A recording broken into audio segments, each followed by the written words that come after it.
Good morning, everyone. Welcome to American Scousers Morning Coffee or Tea with American Scouser. It's a Monday morning. Grumpy is out because it is freaking Monday, and quite a few things to be grumpy about. But Mateta's here to make things all better. What's happening? I'm here to make you ungrumpy. That is my role in American Scouser, starting the week to make you as least grumpy as possible, so that everyone else can enjoy the rest of the week. It's hard work, people. It is. It is really hard work. So put a lot in this. Cersei, good morning. Good morning, Cersei. Lot to talk about. Really, it was like a weekend. Had like quite a hectic weekend too, mind you. But then the game, obviously, we'll talk about that. I really thought. I actually feel like this is funny that Cersei says that. Feels like we can carry on with football again after yesterday. I honestly, as I watched the game, that pre-match and post-match, I don't know which one was worse. I thought it was 10 times more emotional than any other day I've had so far. I mean, it's bad enough that you'll never walk along, and then he brings out the flowers and stuff. Yeah, I like almost lost it there a couple of times. And then them standing there for like 5 to 10 minutes after the game and stuff like that. I honestly, it's odd that Cersei says that, because my feeling walking out of the game was, man, it's going to be a tough season. There's going to be a lot of these. It's going to be heavy. Yeah, I think I am more in your boat. I understand Cersei's comment, and I do agree to an extent that it felt good to have somewhat of a sense of normal. But then every few minutes you were reminded by the crowd that something wasn't normal, that it isn't normal quite yet, right? Especially from the 20th minute to the 28th minute, when they just went nonstop for all 8 minutes. It was pretty sobering. I think the post match definitely was a bit more emotional than the pre match. I guess I don't know. I feel like you're right in saying that it was quite the emotional time in both before and after. The live version of You'll Never Walk Alone, and then also just subtly the song right before it. The Elvis Presley song cover, right? I think it was "Can't Help Falling in Love with You." Yeah, that was the kind of it started the watering, but it didn't start the waterworks so much until the next song went on. So yeah, I think as far as football business, where we'll start to see things go, it makes it feel okay, but it's going to be tough. It's going to be absolutely tough, especially that first game at Anfield. Because this was an away game, a preseason game, a game that doesn't matter on paper, and you could already feel the emotions behind all of that. So you can only imagine what it's going to feel like next month. Yeah, I'm hoping. When are we home? Because the next match are the ones in Japan, correct? Yeah. So we do have a home game, I hope. The athletic club, the double that we're doing at like 11 and 2. That's going to be a game, because they need to be. I don't think we want that to be the first game, like the Bournemouth game, to be the first game at Anfield. You almost have to do the same thing. I agree in the sense that, this is more about, it felt normal, at least in the middle, where you were watching the game, the sports, the boys play, and back to your evaluating ways, or you're looking at things and stuff like that. But man, I don't know. I found that pre-match extremely difficult. Tears were shed, especially when he comes out with the flowers. He stands there, and I had to give it to basically that neck of the woods across the pond, by the way, in terms of how well they do at showing respect. And it's an odd thing to say, but I can tell you right now that it is not the way it is in Turkey. You might have some moments, but it's never the same. Because I don't feel like, you can sense the respect, if that makes sense. I mean, you can forget about hearing a guy who's coughing. You could hear who had the sniffles that morning when they had the moment of silence, which is how it should really be.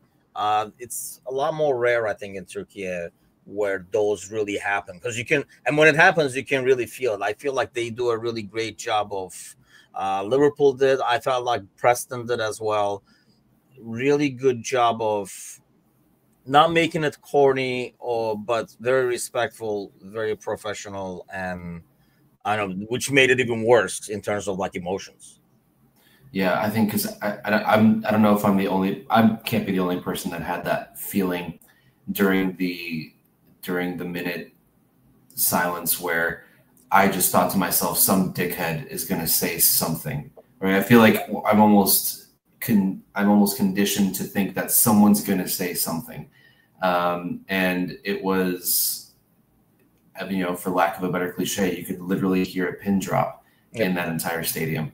So yeah, absolute kudos to Preston North End, and to all of their fans as well. I think there were many moments where they got in on the singing as well to kind of echo it throughout the entire stadium. So just absolutely class from everyone over at Preston and Deepdale. So yeah, it was quite sobering. But all in all, you have to give a lot of credit to Preston and Liverpool for how they were able to handle it, like you're saying, and not making it corny and cheesy, but making it very genuine, authentic, heartfelt, and deserved. Yeah, I mean, that's the thing. I mean, I know they do these preseasons often and all that kind of stuff, but I think more than, I mean, the distance, I think it's a matter of like people who get it and people who act like, who actually feel your pain. I think it's a lot easier, obviously, if you are closer, but I think, we're all I think people can reflect and say, what if this happened too, kind of a deal. And we've talked about, like last Monday in the morning and at night and stuff like that. It's not only like, a tragedy, you can also see behind the football soccer aspect of it, where, it's a dad, it's a son, and all that kind of stuff too. Hassan is with us. Good morning, sir. So let me ask you this, because as you watch the game, obviously after that, it was almost like a relief for the game to start, because it was just like an emotional overload. I mean, obviously it's a preseason game, so it is very disconnected, and it's like, you get lost on things. How much of the several imperfections you're watching out there, how much of it do you think is the fact that it's the first preseason game and it is a preseason game, or that emotional overload afterwards kind of like carrying on over to the pitch? Oh, you're going to hate my answer. A bit of both, but how much? Has to be. I think it depends on the player. I think someone like Rio wasn't emotionally impacted as much as someone like Andy Robertson was. So I think for some players, it would be more rust getting back into the swing of things, and for others, the emotional side of it took more of a toll. So I would say maybe 70-30 emotional to just the rest of it. But then depending on the player, like I said, while they're part of the club, they didn't have those experiences with him, those memories with him as much as all the first teamers did for the last 5 years, right? So I think, especially some of the younger kids, they can feel it and they can appreciate it as a footballer, but they don't necessarily have that same emotional connection to him that the rest of their teammates did. So for them, I think it was more of it would be more rust than emotions, and then vice versa for the rest. Yeah, that makes sense. I mean, you could kind of tell, and I think that's what affects me a lot more is when you see a guy like Mo, especially, being like, you can really, really tell, man, because it's not a guy who shows a lot of emotion anyway, but you can kind of constantly tell. And to me, that makes it a lot more difficult to hold mine back when I see another grown adult can't hold his, because, it makes it a lot more difficult. But you can, you can almost sense, even as you watch them standing there, I think some of it is, the moment is getting to them, because it is kind of like a surreal moment there. But you can kind of tell by looking at the players who is really, and I don't want to say like, hurting more like they didn't, the other ones didn't like Jota as much, but I think it hits people different. We talked about it last week, right? It hits people different, and it's very natural for it to hit a guy like, like Van Dijk or Mo or somebody like that to hit different, just because that whole being a dad, losing a son aspect and stuff comes into it, as opposed to a guy like Bradley. But at the same time, similarly, we talked about this, where this might be the first big loss some of these guys had in their lives, like Rio and Bradley and stuff like that. So, Ozan is in the house. Sultan Tim, I like the sound of that. But yeah, then the Polish Prince is in the house as well. So it's just a royalty on a Monday over here. Pretty much all of our first teamers looked human and vulnerable. I think so. I think overall. Well, I was actually thinking about that. Do you think in some ways it's kind of helped to have, I don't know, like Mamardashvili out there and Kirkes out there and stuff? I almost feel like it's very difficult for those guys because this is kind of like more of an exciting moment for them too. And while they might be affected about it just because, you know, they might know him, even if they do not know him. You don't have to know Jota or be a Liverpool fan to be like, you know, punched in the throat when you see something like this. But it's a bit more difficult for them because obviously their level is so much different than, you know, like a level of like Robertson, Mo and stuff. And I mean, at least in Kirkes' case, he would be familiar with Jota from playing in the Premier League. So, you know, he's at least known him from that aspect. But I do agree. I think it is very difficult for, I mean, so Wirtz, Kirkes, Frimpong, Mamardashvili, Woodman, and Pesci, right? I mean, those are the six new, where they're coming into a locker room that feels very heavy, a locker room where, especially for personalities like Frimpong, who is this bubbly, big personality, to want to be happy and smiley and kind of be everyone's best friend, to have to adjust your personality in that context there, however many days goes on, that he has to sort of temper who he is so that the rest of the team doesn't feel like it's too much or it's overbearing or, you know, it's insensitive. Because at a certain point, they're not trying to do anything that's insensitive. And they might do something in training or, you know, at the coffee stand or whatever that would remind them of Jota, or that would upset them because that's not what Jota would have done, kind of thing. And I think sometimes it'll be hard to process that for a while, and it'll take time for these guys to bed in.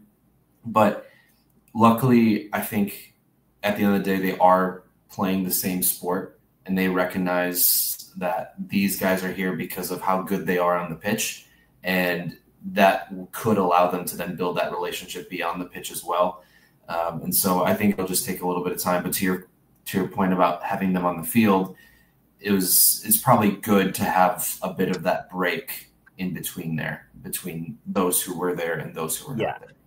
Yeah, I thought it was like sprinkled really well in terms of how the lineups were set up, and definitely showed that we need a center back pretty darn soon over here, which I think the kid did. Actually, I've seen him before, and Stevenson, it's fine. I think he's absolutely fine. Pretty darn good for us as a center back, not being a center back, because I think it almost felt like he was playing. I'm already playing out of position. And it felt like he was playing a lot more freely, whereas I feel like when he played as a back in the past, it's more in your head because you're like, this is my thing. I'm doing my thing. I have to do well, kind of a thing. It just felt like, more. I mean, I've seen him as a right back before. I think in the preseason as past, was it right? I couldn't remember if it was right or left, but I know it was a back, and I didn't think it was all that. But I mean, like I say, there is a different pressure of playing in your position, and you have to do well. Like if you took Rio and put him in midfield, I think there's less pressure on him to do well because everybody, including Rio, knows that's not his position. Usually, he just happens to be playing there that day. So let's get to some of that. Any takeaways? Let's start with the young guys. Any takeaways from your young guys? That was my one with Stevenson, for example, because I did not. I was kind of worried when I saw him as a center back there. I was like, really? Because he's not a big dude either. But what did you make of it overall? Like anything that you noticed that kind of stuck with you? Rio is exciting. I mean, I think he's as exciting as he probably will be frustrating if he continues to try and overdo it. Because we've been there and we've talked about how frustrating it is sometimes to see Lucho do a little bit too much on the ball. But Rio, he reminds me of that late 2000s, early 2010s winger where they just want to go at you with the ball. They don't want to wait for the overlap. They don't want to cross. They just want to go at you with the ball, which is very exciting, but not necessarily today's game. But you know, we're all constantly going to be evolving the game and what we're expecting out of the game. So we could be going back to a period where we're going to have these wingers, sort of like Yamal. I mean, he's kind of bringing back that, bringing back that time period of when that's what we saw from the left and right wing. Outside of Rio, I think Nioni filled out his frame a little better. Like at times, at times it was, I was like, wait, was that Gravenberch or Nioni? Because I feel like he's gotten a little bit stronger, a little bit bigger. Obviously, he only has so much frame to build out, but I think it was nice to see him on the field in that way and not feel like he's going to get bullied off every single ball anymore. Let's see. We touched on Stevenson. I thought he was absolutely fine in the role, and then I think unfortunately, Nalo is just not up to speed, and just I more so than physically not being, just mentally he's not there, I think. And again, I don't want to come across as crass, but maybe there is part of the emotional side for him too during this. I don't know for sure. Sort of like Robertson. I think too many people were harping on Robertson yesterday. It's clear that Jota and Robbo were very close, and I don't think that we can take yesterday's performance and say whether or not Robbo is done. But someone like Nalo, just mentally not being in the right spots, being checked out. I don't know. He doesn't feel, he feels like a championship center back at best. And he's kind of just there right now because we need the depth.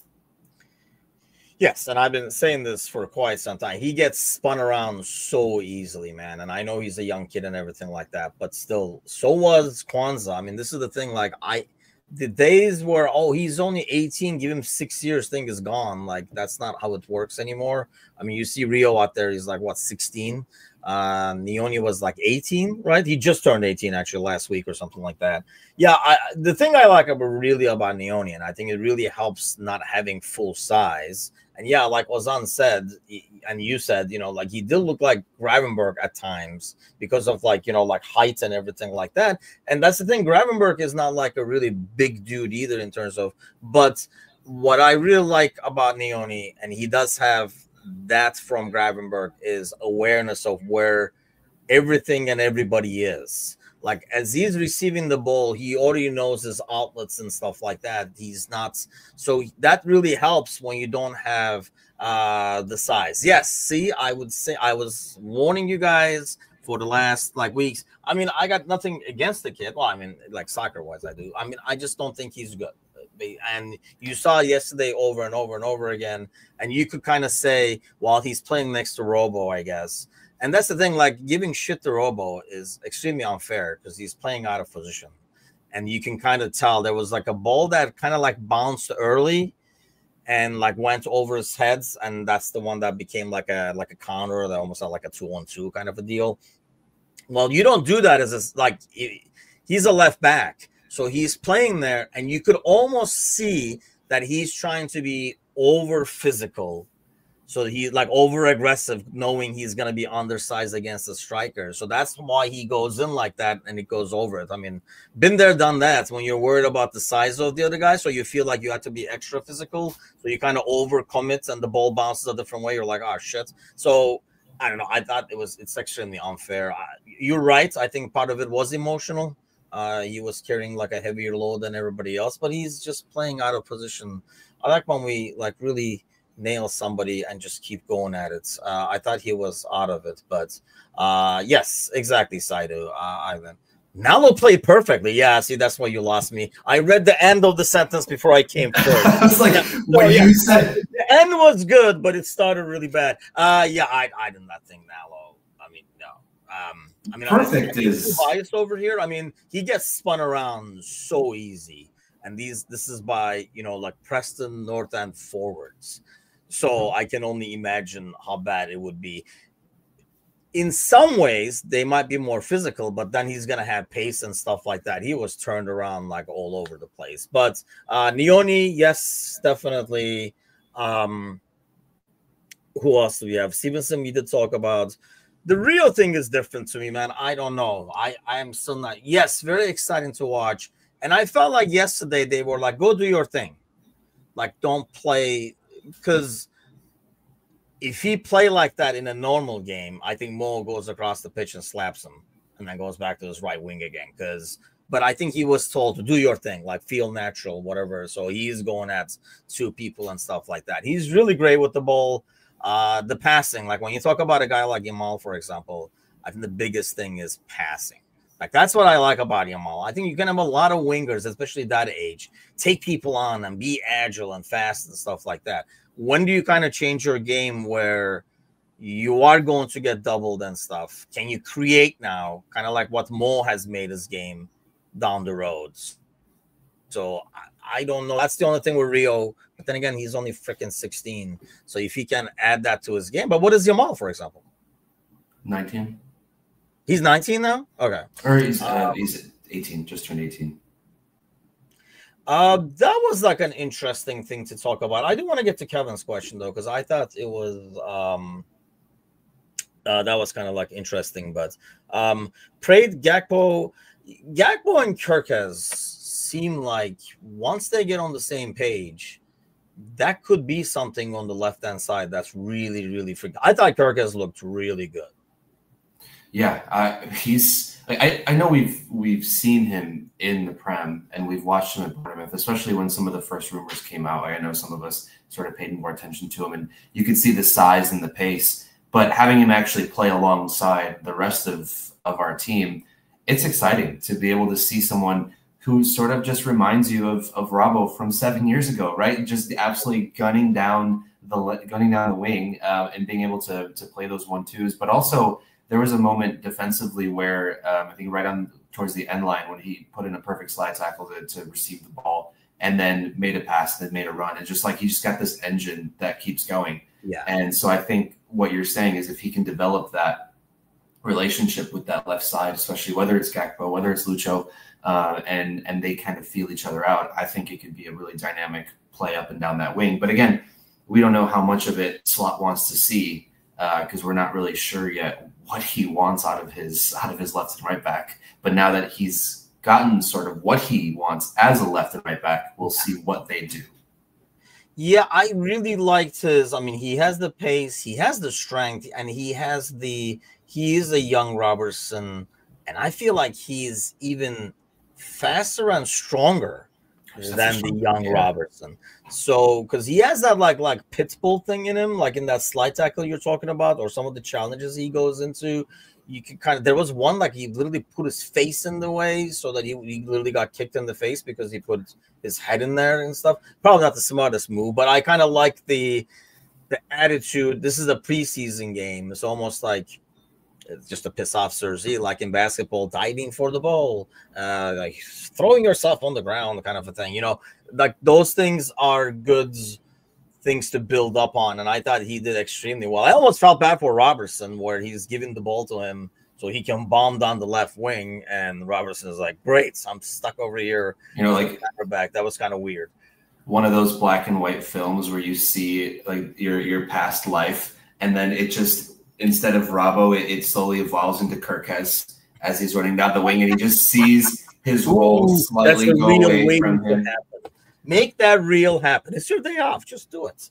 Just do it. It's like Ron Artest taking the shot, but let's keep going with basketball until Cersei loses it.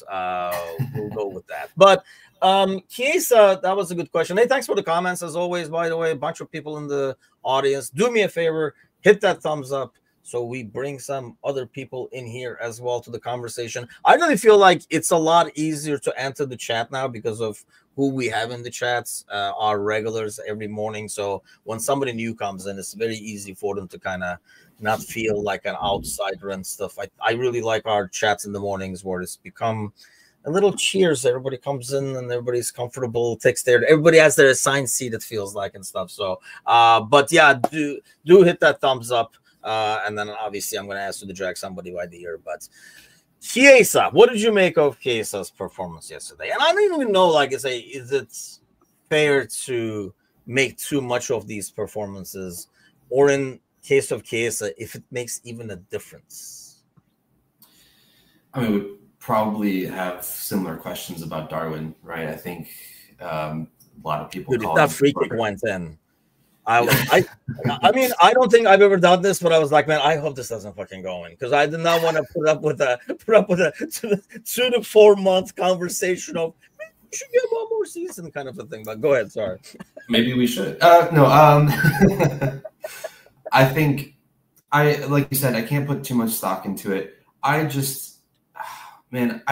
loved Chiesa for a while, for several years before he joined Liverpool. So for me, selfishly, I'd love for him to stay. I really feel like he could be a good versatility piece across the front three, because he can play in all three of those positions because he's so good with both feet. You can have him off the left, you can have him off the right, and you can have him go down the middle.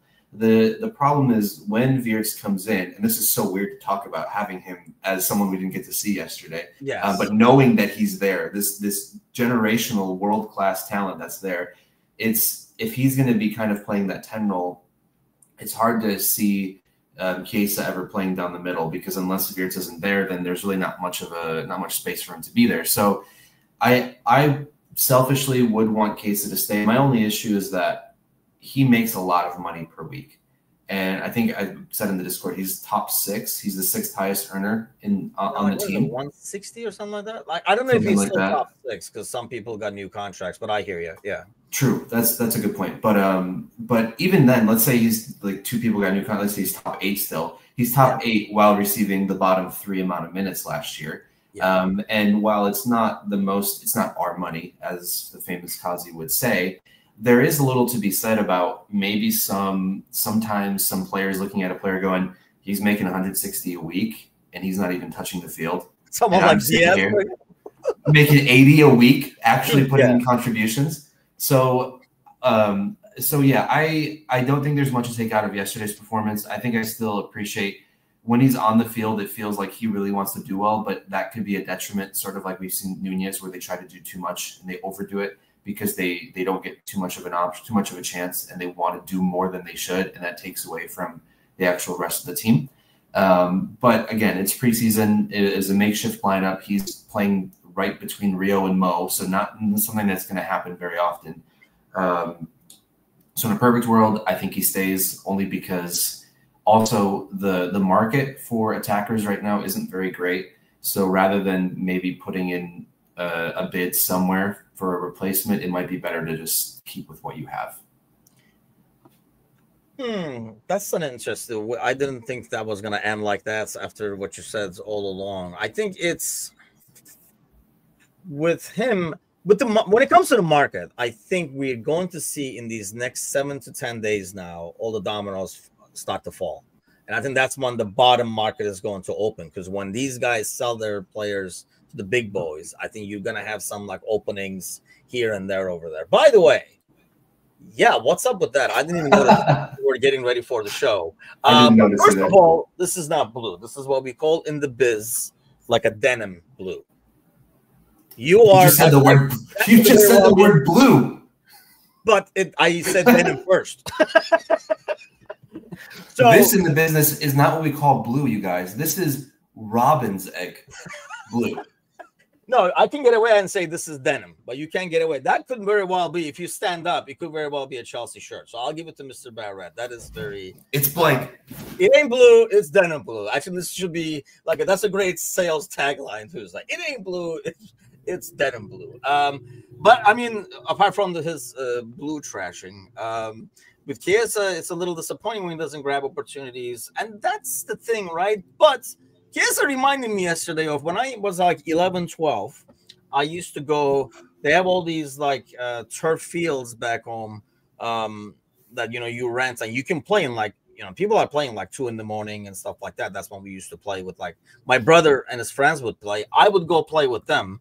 And then, they were like, since I'm physically not there yet, they're like, why don't you stay up top and press? And that's what I would do, run around like crazy and little nervous when you get the ball, and maybe sometimes like trying to do a little bit too much and making stuff weird, like ineffective, like a bad touch. He had a couple of bad touch, and I was like, really? Like, come on, man. Like, I expect him to take care of these opportunities. But going back to that, do you think even Slot is on the sideline saying, like, let's see what he does against Preston? I think he already knows exactly where Chiesa is in the rank of players. No, his mind is probably made up for majority of the players. If the only players that he might be trying to get more of a look at would be the younger guys who haven't broken into the squad yet, to see how they go up against more professional, more experienced competition.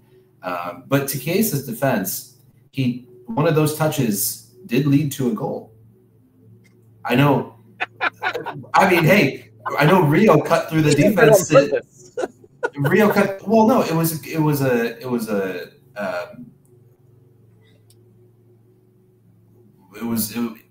Rio cutting in, and he actually did this move that looked pretty darn cool, but it bounced off the shin and went a little bit more. And Chiesa got the assist. But it's not like he did where he had a touch where it took him away. It was an intentional touch that took him towards the baseline, towards the end line, sorry, and then to go across there where it landed on Bradley's foot. So, I mean, there were definitely more moments of frustration than there were of positivity, but I don't think we looked at it and I don't at least think that he was terrible. You know, like you were saying, you just hope to see more. Yes. Against a team like Preston. Yeah, I think Mr. Best one is like you expect him to go out there and almost dominate. The conversation should be, I mean, yeah, but it's against Preston is what we should be saying right now. I think that's the expectation, right? He does so well that the next day, you know, people try to poo-poo it because it was against Preston North. So you're like, you know, you got to take that with a grain of salt. We're not even in that conversation. You know, we're kind of saying like, well, he was doing this, he was struggling with that and stuff. First of all, Pink and Salmon are way off, man. Not even close. Trust me. But yeah, denim and the Chelsea blue that he's wearing over there. I don't know what to tell you guys about that. Steven is in the house. What's happening? Kevin said so many competitions this year. We need the deepest squad ever. And I do agree with that. We do need a deep squad. And I know like Saido is asking about, for example, like Rio. Here's the thing. On paper, it's very easy to say, right? If you're going to give like some minutes, I'd rather give it to Rio than Chiesa and not pay the wages and stuff. I think that's very easy to say right now in the preseason. But I guess my thing is, if it is, you know, week 16 and it's the 70th minute, we're struggling, we need a goal. Are you going to feel more confident seeing Chiesa coming on or Rio coming on in terms of helping you get that goal? It's one thing to see the kids now and be all excited and, you know, with what they're doing. But when shit hits the fan, who do you want warming up on the sideline? And this is, goddamn it, I know like we're going to talk about this whole season. It's going to bring us back. But this is exactly what I was talking about maybe like a month or so ago over here, saying like, you know, that's when I do want, you know, like Diogo warming up, because then I'm going to be like, okay, here it comes. Yeah, that's going to be tough. But with Rio or Chiesa, I mean, Chiesa has done it in the Carabao Cup final against Newcastle. So not that, you know, it's not really fair because Rio has never had a chance with the first team to do that specifically. Yeah. But there is something to be said about experience. There is something to be said about familiarity. And I think all things considered, that's why I would want to keep Chiesa at least another year. I know we gave Nunez 2 years because we're like, you know what, just give him another year. He's got to get used to the language. And then give him another year. He's got to get used to this. Yep. And so Chiesa came into a makeshift team with a brand new manager, and maybe he just needs a full preseason to be able to really get into the swing of things. And that's why I think the minimum for any player, I think, should be 2 years before you truly give up on them. Oh, that's an interesting point, actually. Like, how long before you give up on him? I never bought this not in shape thing because I've been saying it forever, because Kazi was saying it the other Friday. I mean, I would think Kazi and I would be in shape in slots practices in 6 months. So I don't think it was like he wasn't in shape. The fact that he did not get minutes at the end. Look, I think we were talking about this. I think it was like last Monday. I think Bickler was bringing it up that last preseason we were watching these games and we were like, man, he really likes Sepp. He really likes Carvalho and stuff like that. And it was all about, you know, like putting him on the window for people to shop. And I think with Chiesa, I think it will really help our cause if he did do well. If it's like, you know, the wages are a sticky point and stuff like that. I honestly, I'm going to try after this and see if Fenerbahce would be in for him, because somebody would pick up the wages and be willing to give like only 15 million and kind of like have you even out. But I think you can make money off that entire Chiesa deal. But yeah, I know, it's kind of like hard to tell. I agree that I would rather see Chiesa coming off the bench instead of Rio, because you have the experience. You don't. But I'll ask you that, is that fair? Because if Rio comes in and over tries, we're going to say, oh, the moment is getting to him. When Chiesa does it, we don't say the moment is getting to him. We just say, oh, he's trying to do too much to kind of like show himself and stuff. Whereas Rio would have been doing the same thing. But I think in our mindsets, because we're seeing a guy more experienced, we're basically giving him the benefit of the doubt based off of his resume. That's what I'm doing. Yeah, because Rio's also 16 years old. So it's hard to say. Who do I want to change the game? That 16-year-old. You know, it just doesn't seem right. Yeah. So that's the only reason. Ozan Kabak says, I don't think any team in Syria will pay the same wages FSG are paying him. Yeah, but I think you can still, I mean, I hope we don't have like a Ox kind of like a situation on our hands where he does want to go because he does want to play, but he's not going to get the wages, so he's going to be okay with sitting on the bench. But the only thing we have there is the World Cup, where he will want to play so he can go to the World Cup. He can't afford to just sit on the sideline and dance on stairs in socks. I mean, so that's the biggest thing. I think he will want to play, so he might say, you know what, okay, I'll take 120 instead of 160. But I do want to start because I do want to go to the World Cup kind of a thing. Because I think for a player like that, it would be a big deal. And Nkunku, I don't know. The fact that freaking Chelsea got a lot of money yesterday. By the way, I mean, that's the trophy presentation. I was just looking at it this morning because I was smart enough not to watch the whole shebang. But first of all, it makes me happy that we didn't win this thing. For one, we weren't even in this thing because it'd be hard to root for us to be there with freaking like our president there. But the whole comedy of Cole Palmer, like, it's like, what the hell is he doing? You have to love that moment, even if you're a Palmer hater, which someone in our Discord very much so is. Maybe they've been converted by now, but that was just an absolute farce. And I think that the trophy celebration was the icing on the cake of how ridiculous that competition was all summer.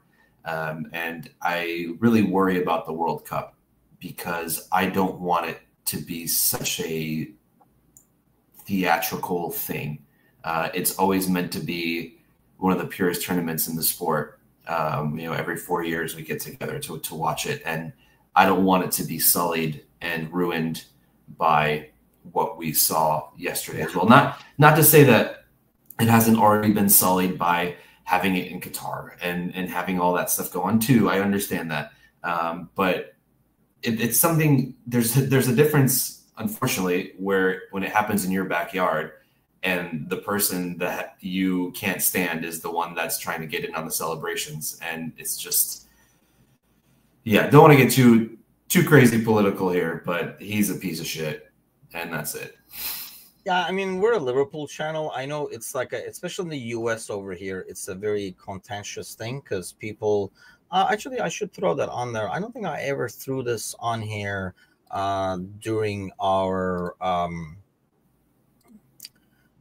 show. I know we talked about it, I think with my brother in one of the shows we do with him about, like where clubs are like politically and stuff like that. I get the sense that a lot of fans in the States do not, and maybe that's why, we are told to stick to baseball and all that kind of stuff in the comments sometimes and called Yanks and all that kind of stuff. Because a lot of fans, I don't think, do understand that, clubs are political. I'll pull up that thing as we go so that we can kind of. I did post it in the LFC America group, for example, because I figured like that group will be able to handle a semi-political conversation a lot better. But the clubs are political in the back. I mean, somebody was just talking about the Osimhen deal for Galatasaray, possibly, 40 million fixed and stuff like that.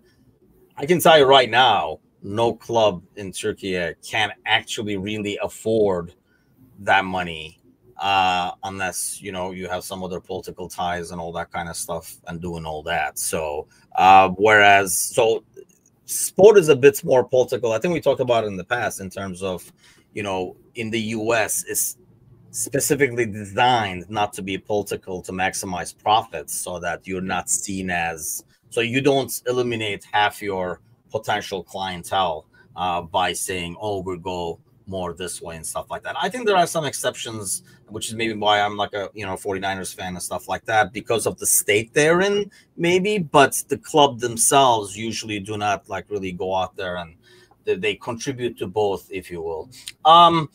I did not. Did you watch the final? No. Somebody has to tell us about this. I've heard so much about this halftime BS that was individual walkouts, like they were calling names like a basketball game, or no? I think there were moments earlier in the tournament where players would just leave the field. I think that's what Mr. Batred is referring to. Would leave the field? Yeah. What does that mean? They walked off the field. Like you use your legs to walk, and you go past the line. I've seen them, like the way they walk out is different. Yeah, they were introduced. Oh, they were like a basketball game. Yeah, that is kind of weird. Yeah, I don't like that at all. I wonder if they're like, what are we doing here? Like, what's going on? But I mean, they're going out to the game. I hope they're not going back. We're like, that was kind of cool. We should do that back home or something. Let's hope they forget this experience, do the Men in Black thing, and then they totally forget everything that happened here, so they don't take any of it back. I think the only cool thing that they could get from the experience is that they could walk around some of these bigger cities without getting recognized and hounded, because the general public doesn't care about the sport. They're not familiar with the faces. They could actually go to New York City, walk around, and look like just your average person. Because also, I mean, the sizes of these players, they're more average people size, right? They're not 6'9", 6'10" giants that stand out in a crowd. They're not 6'2", 380 pounds of pure muscle, right? I mean, it's just, so they blend in better. And then if the general public's not familiar with the sport or care about the sport that much, then they could just go about their business and enjoy it that way. So that's the only thing that I could think of that they may have enjoyed, because I know from the complaints about the heat and the stadiums and everything, there was nothing else that they would have enjoyed. Yeah, like if you saw Carl Palmer in the streets, you'd be yelling at him in New York, like to get out of the way or not cut in the line to get a hot dog or whatever the case might be. You're not going to be like, yeah, they don't look like you must be playing professional sports kind of a deal. But yeah, that's a good point. It's probably like a different experience for them. Hassan says he did not watch a single game throughout the tournament. I did watch, the only game I watched, and it wasn't even a full game, was Juventus playing Real Madrid. And honestly, I wasn't watching the game. I was watching Kenan Yıldız and Arda Güler, so I don't know if that counts. And that wasn't even the full game. Like, I did not, even the final yesterday, I had it in my mind that, maybe I'll watch it. But I'll be honest, man, that game in the morning, usually, and this is why the live watch-alongs are very, very dangerous for me to take part in. I feel exhausted after games. Like, I'm like tired, like I played after Liverpool games. This one didn't feel like that in terms of being tired, but emotionally, it just felt like it took way too much, where I was like, okay, I'm done with soccer for the day. Like, that's what happens usually in a tough game with like Liverpool and stuff. Like, I might do the post-match, watch some post-match, and I'm done with soccer for the day kind of a deal. But yeah, it was kind of a deal. Dua did that in LA. He was shocked nobody knew. Yeah, I mean, especially him, like, I mean, to be fair, I don't even know how many people would know him if it was walk around in Istanbul, right? Or walk around in London. I feel like it goes more to the guys that are known. I mean, I would argue that walking around in the mall, you'd be like, "Hey, are your parents here?" As opposed to, "You must be a world star." Kid, where are your parents? Like, right? I think I don't know. I think at this point, Due would be someone that's more known, considering the season that PSG had, and the average fan of the sport. Would you know Dwayne if you saw him in the mall? I would, yeah. I guess it's not a fair question because it would feel so out of context. Well, we also it looks like Dwayne. It's probably what I would say. We also played against them twice, and and like I was saying, the average fan watches the Champions League final, so they would be familiar with who he is as well. This is like a good poll question. Would you know Dwayne if you saw him in the mall? You know what you need to do is you just grab a picture of Desiree Doué and you just throw it on the screen and you go, who is this? Later tonight. That's all you do. And then that will give you the answer if he would or not. Because otherwise, yeah, just put him in totally out of context, wearing a denim shirt. And not blue, but denim shirts, posing. I think that would yeah. I mean, the artificial yeah, it was a lot of things I just did not understand why the US would do that. I think we talked about it on Gally was a bit more supportive of this tournament than probably me and Bickler, but I just feel like when you do something like this, and I think Gally was saying like, the tournament was going to get crap either way because it was here. It was in the US and stuff like that. But I think you're not helping your cause when you use another, just make it as, if you really want to get in this market, and obviously you do, right? That's why you're hosting this stuff. Make it as football as possible. So don't use an artificial turf. Put it in the proper stadium. Maybe put it in a proper city where, look, if it was here, you and I would probably go to a game.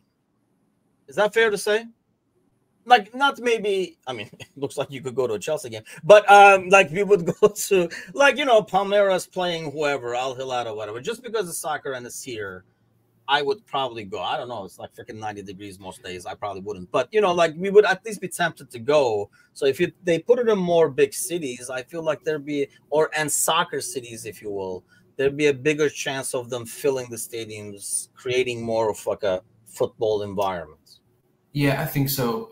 Because part of it, too, is that it's not just some regular preseason friendly, technically. And so these teams were putting out their strongest 11 and, for the most part, and treating it like a real tournament. So you would be able to actually watch the teams as they are, because the problem with having, like seeing some Prem teams here over the summer is it's always preseason. You're always going to get a mix of players. You're not going to, it matters, but it doesn't matter at all. And so in this case, it would be a good watch because at least, especially for the South American sides, especially for maybe pretty much any side outside of Europe, like they're taking it very seriously because they're playing against some of these teams that they may have never been able to play against in a format where there are real stakes in the end. It's not just some made up plastic trophy that they get for winning one game on a shootout after it's tied in 90 minutes.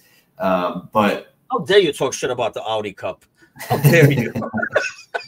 That's the hill I'm willing to die on, I guess. But yeah, I think we would have gone. I don't think I would have gone though if the tickets were $200-$400. Now, if they slashed it like they had to, and it went down to $15, $20, $25, $40, oh, absolutely, in there.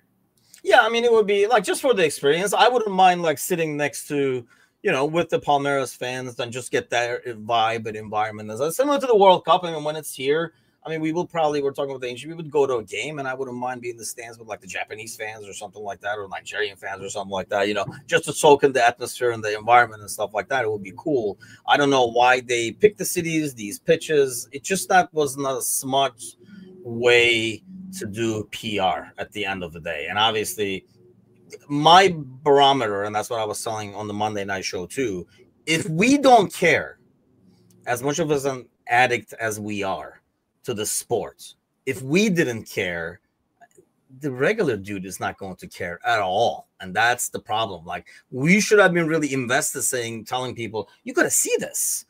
We were more like, you don't want to see this. I mean, that's where I was at when people were asking me, like, yeah, you don't.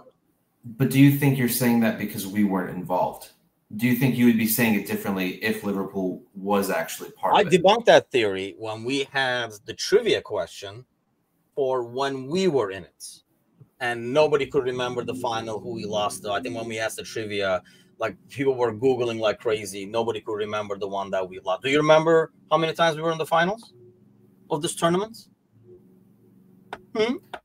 Three times. Negative. I could tell that was just like throwing it to see if it's stuck. But it's two, and like I say, like we don't even remember. Whereas if I asked you about the Champions League finals, you would just rattle them out, like you would remember details about the games and stuff like that. So I think, given in the past it was only 2 games, you didn't go through all the elimination rounds. People played amongst themselves before they came to you and stuff.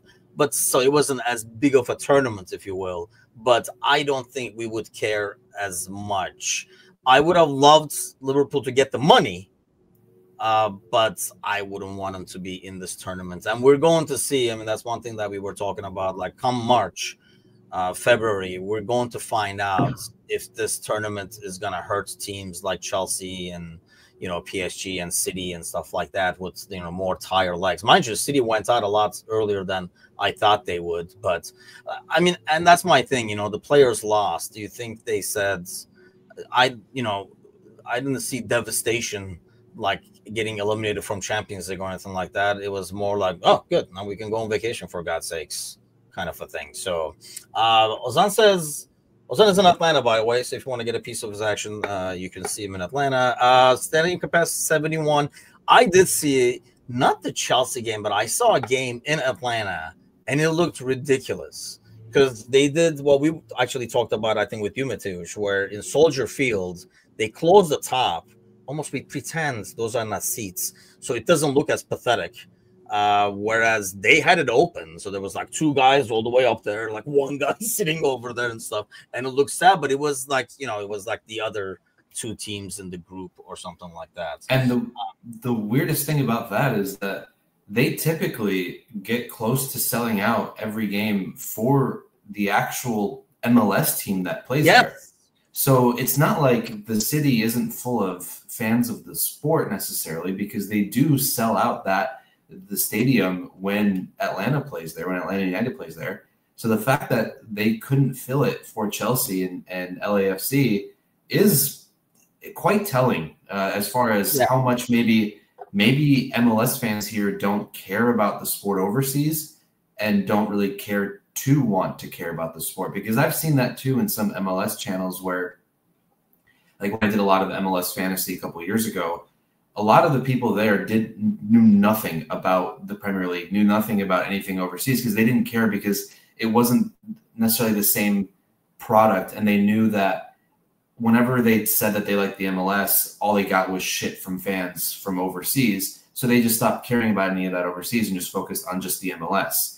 And so you may not be able to sell these teams to certain MLS fans because they just want the MLS and they don't want everything else that goes along with the sport. That's interesting. So they basically gave up from the abuse of being called Yanks and stuff? Essentially.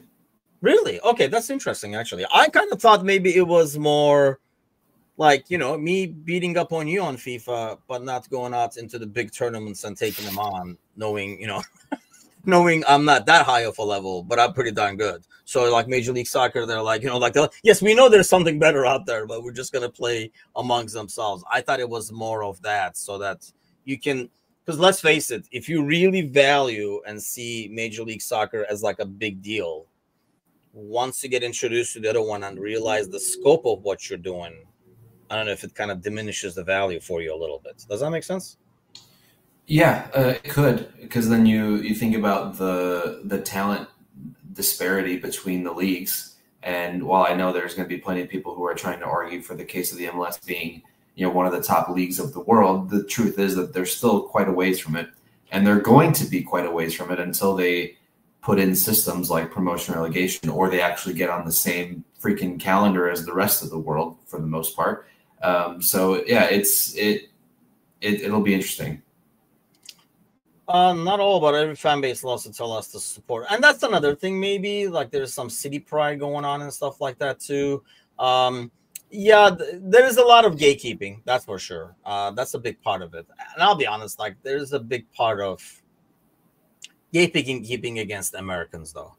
Because we, let's face it, I mean, we bitch about some of the things of American sports here, is it commercializes and the hell out of sports and takes a lot of stuff outside of sports that we kind of value and cherish, and probably why we follow Premier League in the first place and stuff, because we see that, we see them at the end of the game going to fans and appreciating them being there and stuff like that. Whereas go to an NBA game here, go to the NFL game here, they talk to each other and get the hell out. They don't give a damn about you.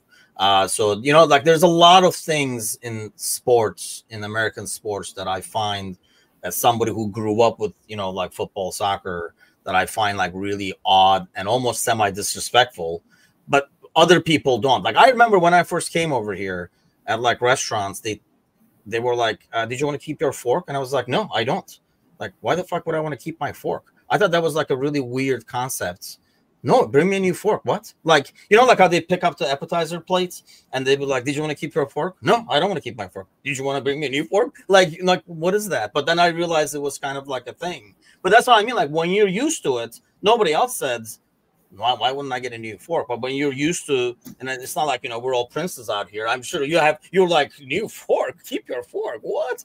As they're cutting your steak for you. But like, you know what I mean? Like when you're used to something, it sticks out a lot more than whereas like when you grew up with it. Akin Koray, I mean, I'm assuming you're not, I had to Google it. Is there a soccer player too? Because the only Akin Koray I know is a musician. So I don't know how this is going to tie to Crystal Palace or Liverpool over here. So you tell me. I thought maybe there's like a young player, Akin Koray, they just signed or something like that. But the only Akin Koray I know is that. Speaking of Palace, I don't know if you heard about the Mateta rumors today. It did sound like a made-up one, semi-made-up one. Like they happen to be at the same hotel kind of a deal. What do you make of it? Would you be interested in it? For the right price, yeah. What's the right price? So I'm going to ask that, the follow-up question. 30 to 40, I think is fair. Really? Because I think he's got 30 goals in the last 2 seasons in the Premier League. So he is clinical in front of the net. He's kind of more of a direct striker, which I feel like we haven't had. And I think that suits Slot style a bit more than someone who like Nunez, I guess, who is not so direct. And I think with Mateta's frame, I think he's very athletic and he's got a lot of good size. So I don't think he's necessarily going to be starting week in and week out if he were on the team. But I think as an option up top, I would take it for 30 to 40. I don't think that's crazy. So you're basically replacing him as, the guy who's going to come off the bench or the front.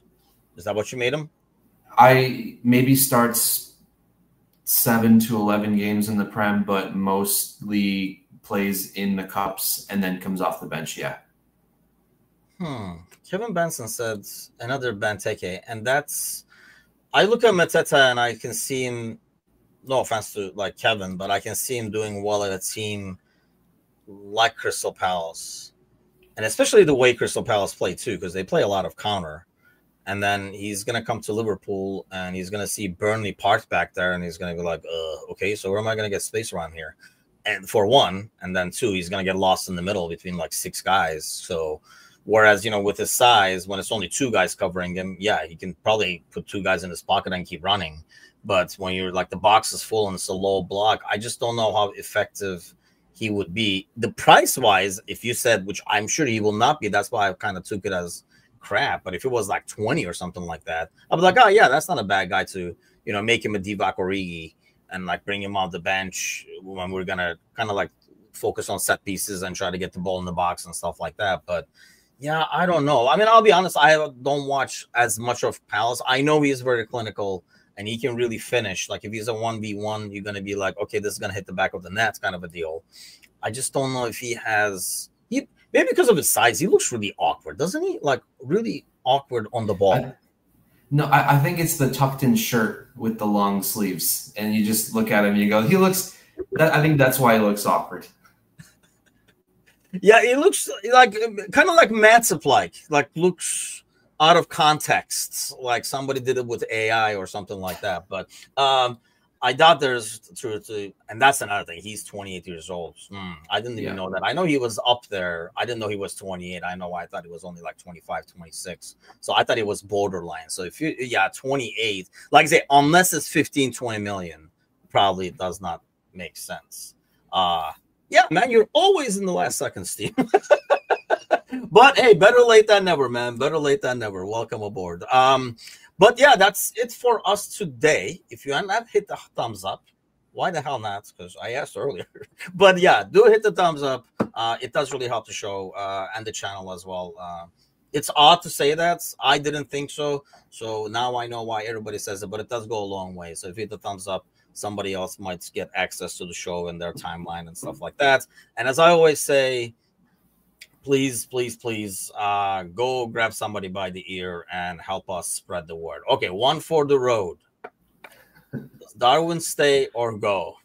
Oh, Steve. Don't start this. I swear, I was like, man, I hope that free kick doesn't go in, because I can see it going to the top corner, and everybody was like, he's a new guy. I felt so bad for thinking this, but after he scored, he did 2 of Jota's celebrations, and in my head I was like, he probably believes he won't score again, so he's got to get out as many as he can. And I'm just like, that's probably the worst thought that I'll have today. And then I turned my brain off.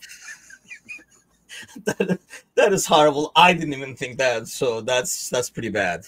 But I didn't mean it maliciously. Just in my head. In my head, I was just like, oh, he's really going through all of them. Like, damn. And it didn't mean it maliciously at all. It was just, I don't know. I'm probably just. Oh man, see, I think people are in shock. I'm in shock because you're a nice dude. Nobody sees this coming from you. Like if I said it, Gally said it, or somebody like that, I think it would be like, this bastard again, or something like that. But nobody expects you to be. This is where. But hey, these are the steps when you're gonna become a king from being a prince, dude. So you are taking that next step and be a Polish king coming up over here. Any plans for today? Aside from making a video where it looks like Robertson is running and becomes Kirkus? I'm not going to do that. I'm not going to do that until after the Bournemouth game, because I think that'll make the most sense. No, the dog is getting groomed, but that's about it. Because we were thinking Nunez is going to be sold. So, like, this was the only game that he could be part of still. That was also, okay, never mind. Don't backtrack. You kicked him in the face. It's just, literally. Oh there's no way of backing out of this. It's too late. That's it. I'm done. Get me off air forever. I never thought I would say poor Nunez, but yes, poor Nunez. But that's it for us today. I will be back tonight though with the gang. So there's a lot of polls in the EPL. There's a few, right? All goalies. I mean, Matty Cash was there. Yeah, how could you not remember Matty Cash, the most Polish Pole of all? It's such a Polish name. You would think at least he would make it like Heshowski or something like that, just to. Oh, nice. Really weird. When Good one, Timothy. But yes, I'll be back for more stupidity tonight, 7 o'clock Central, 8 o'clock Eastern with the other dummies. So do join us then, and have a great Monday. Have a great week, everybody. We'll see you guys soon. Take care.